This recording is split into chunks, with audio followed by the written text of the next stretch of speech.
Hey guys, ரீசெண்டாக வந்துட்டு நிறைய இன்ஃப்ளூயன்சஸ் வந்து இந்த இண்டஸ் வேலியோட தவாஸ் அந்த குக்வேர்ஸ் கலெக்ஷன்ஸ்லாம் வந்து நிறைய பேர் ப்ரொமோட் பண்ணதை வந்து பார்த்தேன். சரி, வை நாட், எனக்கு ரீசெண்டாக ஒரு ப்ராடக்ட் வந்து எமர்ஜென்சியாக வந்து தேவைப்பட்டது. இவங்ககிட்ட வந்து குவிக் டெலிவரி வந்துட்டு இருந்தனால நான் இவங்ககிட்ட ஆர்டர் பண்ணேன். இவங்களோட பேம்ப்ளெட்டில் வந்து தெளிவாக வந்து கொடுத்துருக்காங்க எந்தெந்த பாட் எந்தெந்த குக்வேர் வந்து இதுக்கு யூஸ் பண்ணணும். அதுவே வந்து ஒரு ஃபஸ்ட் இம்ப்ரெஷன் மாதிரி. நான் வாங்கினது பார்த்தீங்க அப்படின்னா இந்த pre seasoned cast iron dosa tawa. அப்பாடா முழுசாக சொல்லிட்டேன். ஸோ அது வந்து ஆல்ரெடி ப்ரீ சீசன் தான், பட் நான் எல்லோரும் வந்து வாஷ் பண்ணி சீசன் பண்ணி தான் வந்து யூஸ் பண்ணோம் அப்படிங்கிற மாதிரி வீடியோஸில் வந்து போட்டிருந்தாங்க. சரி, நானும் வந்து அதே மாதிரி அவங்க வீடியோவில் வந்துட்டு சொன்ன மாதிரியே நானும் வந்து ஃபாலோ பண்ணியிருந்தேன்.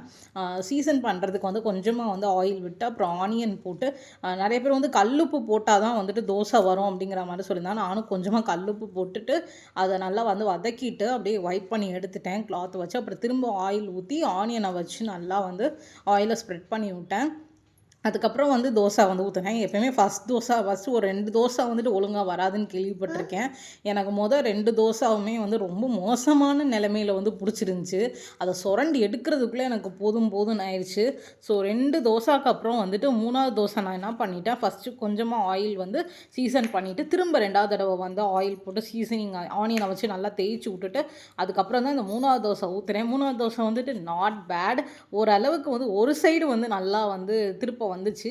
மிச்ச பக்கம்லாம் வந்து பிடிச்சிருந்தது. பிகாஸ் வந்து ஈவனாக அந்த ஹீட் வந்து ஸ்ப்ரெட் ஆகாதனால அப்படின்னு நினைக்கிறேன். சரி, ஓகே, இதுவே வந்துட்டு ஒரு குட் ட்ரை தான். அடுத்து 4வது தோசை வந்துட்டு நான் ஊற்றும்போது நல்லாவே வந்து வந்திருந்தது. ஈஸியாக வந்து எடுக்க வந்துருந்துச்சு. ஸோ வந்து திரும்ப வந்துட்டு ஆயில் ஊற்றி நான் வந்து ட்ரை பண்ணாமல் நான் நெக்ஸ்ட் டே மார்னிங் வந்து நான் ஊற்றுற மெத்தடில் ஊற்றினேன். நான் ஆயில் ஊற்றி தோசை ஊற்ற மாட்டேன். தோசை ஊற்றிட்டு அதுக்கப்புறம் வந்து ஆயில் லைட்டாக விட்டுட்டு மூடி போட்டு மூடி வச்சுட்டு தான் வந்து நான் எப்போயுமே தோசை ஊற்றுவேன். ஸோ வந்து தோசைக்கல் வந்து நம்ம எப்படி பழக்கிறோமோ அப்படி தான் வந்து எண்டு வரைக்குமே ஊற்ற வரும். ஸோ கண்டிப்பாக நீங்கள் அந்த தவா வாங்கலாம். ட்ரை பண்ணி பாருங்கள். பை.